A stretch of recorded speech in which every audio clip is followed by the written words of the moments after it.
Hello everyone. तो देखिए, ये है हमारा धनिया का अपडेट। जो धनिया हमने बीज से ही लगाया था। तो कुछ ये सब्जियां ऐसी होती हैं जो कि आप अपने किचन गार्डन में ज़रूर लगाइए, जैसे कि धनिया, पुदीना, मेथी, पालक।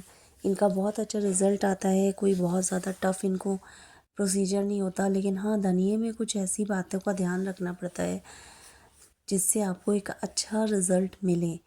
तो वो सब बातों का डिस्कशन हम इस वीडियो में करने वाले हैं और आपको दिखाने वाले हैं कि हमें कैसे धनिया लगाना है, किस तरीके से धनिया उगाना है, ग्रो बैग में या गमले में। तो धनिया उगाने के लिए सबसे पहले बहुत ज़्यादा गहरे ग्रो बैग या की ज़रूरत नहीं होती। ज़रूरत होती है एक अच्छी क्वालिटी के धनिए के बीज की, सीड्स की। तो वो जो है आप मार्केट से ला सकते हैं। पंसारी की दुकान पे जो साबित धनिया मिलता है वो आप ले आइए। और उसके लिए जो हमने ये सॉइल तैयार करी है, इसमें है 50% गार्डन सॉइल, 20% सैंड और 30% हमने इसमें डाला है वर्मी कंपोस्ट। और ये जो धनिया के बीज हैं ये हम पंसारी की दुकान से ही लाए थे। कोई ऐसा मैंने सीड शॉप वगैरह से शॉपिंग नहीं करी है धनिया के लिए। जस्ट इसको 2 पार्ट्स में डिवाइड करना है, मतलब कि इसको हम थोड़ा दरदरा सा वो कर लेंगे, तोड़ लेंगे। 2 पार्ट्स में ये भाग में टूट जाना चाहिए धनिया का बीज। और दैट्स इट। अगर आप चाहें तो आप रात भर के लिए इसे भिगो सकते हैं, लेकिन अगर आपको भिगोना भी नहीं है तो भी, अगर आपकी धनिया की क्वालिटी अच्छी है, बीज की क्वालिटी अच्छी है, मिट्टी की क्वालिटी अच्छी है, रिच है, तो ये बहुत अच्छे से जर्मिनेट हो जाता है।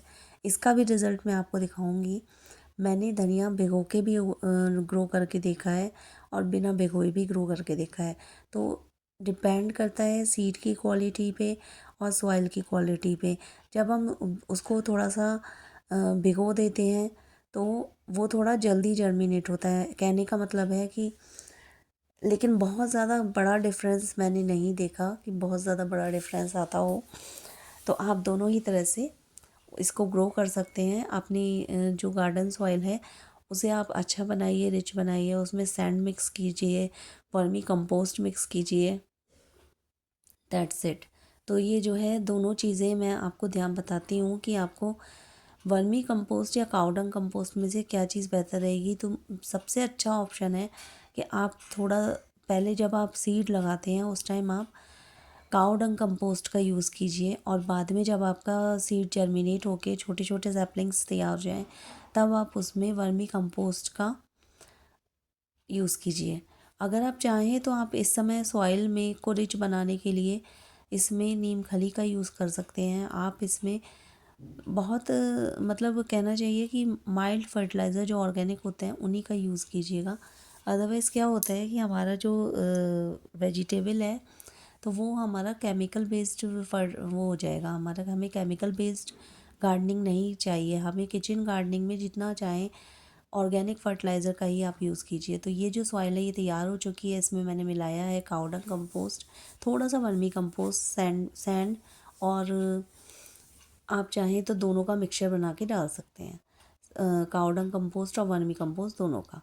तो लेकिन जो हमारा प्रोसीजर होना चाहिए वो ऐसा होना चाहिए कि हम इससे नेक्स्ट फर्टिलाइज़र जो देंगे उसके लिए हमें थोड़ा गैप रखना है। लाइक अगर आपने इस समय काउडंग कंपोस्ट डाला है तो वर्मी कंपोस्ट आप थोड़ा बाद में डालिए। ये जो धनिया है इसको हमने 2 पार्ट्स में डिवाइड कर लिया है क्योंकि ये अच्छे से जर्मिनेट हो जाए। और बस इस तरीके से आप इसको स्प्रिंकल कर दीजिए, कर दीजिए। और फिर टॉप लेयर जो है वो चाहे तो आप इसमें कोकोपीट की भी दे सकते हैं, और अगर आप चाहें तो इसके ऊपर हल्का सा सॉइल का लेयर भी लगा सकते हैं। तो बहुत अच्छा अगर आपको रिज़ल्ट चाहिए तो मैं ये कहना चाहूँगी कि आप सॉइल को रिच रखिए, सॉइल बहुत अच्छी बनाइए, रिच बनाइए, फर्टिलाइज़र अच्छा दीजिए। और सॉइल को हार्ड नहीं रहना चाहिए, मतलब सॉइल ऐसी होनी चाहिए पोरस। क्योंकि ये बहुत डेलिकेट होती हैं ये सब्जियां, जैसे कि पालक है, मेथी है और धनिया है, पुदीना है। तो इनकी जो सॉइल होती है वो पोरस और सॉफ्ट सॉइल होनी चाहिए। तो इस तरह ये है हमारा प्रोसीजर जिससे आप धनिया ग्रो कर सकते हैं। और रिज़ल्ट आप स्टार्टिंग में देख चुके हैं, बहुत अच्छा रिज़ल्ट मिला है। और बहुत अच्छा, मतलब कहना चाहिए कि अगर आपको एकदम प्रो गार्डनिंग करनी है तो उसके लिए तो आप प्रैक्टिस करिए, practice makes a man perfect. लेकिन अगर आप बिगनर हैं और आप अभी सब्जियां उगाने की शुरुआत कर रहे हैं तो आप इस तरह की चीज़ों से शुरुआत कर सकते हैं, जैसे कि धनिया, पुदीना, पालक, मेथी। ये सारी सब्जियां ऐसी हैं जो बहुत इजीली ग्रो हो जाती हैं और बहुत ज़्यादा कोई झंझट नहीं होता इनमें। तो इन चीज़ों से आप शुरुआत करके देखिए, अपने किचन गार्डन को शुरू कीजिए।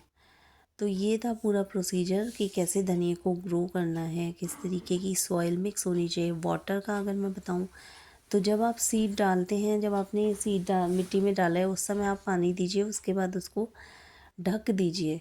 जो आपका कंटेनर है उसको आप ढक दीजिए और फिर रोज़ आपको पानी नहीं देना, पानी देने में सावधानी करनी है।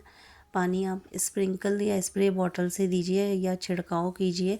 अगर आप मग्घा भर भर के या फिर किसी चीज़ से ज़्यादा पानी डालेंगे तो भी आपका सीड ग्रो नहीं हो पाता है।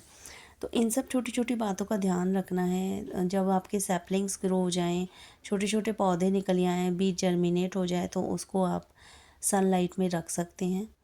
और अगर आपको ये चाहिए कि आपका किचन गार्डन जो है वो बहुत अच्छे से ग्रो मतलब हो, आपने जो सब्जियां लगाई हैं जो, तो आपको इन सब बातों का ध्यान रखना है कि आपको हर 15 दिन पे फर्टिलाइज़र देना है, सॉइल की क्वालिटी को रिच बनाना है। तो बस यही सब चीज़ें हैं जिनका ध्यान रख के आप जो है एक अच्छा छोटा सा किचन गार्डन बना सकते हैं।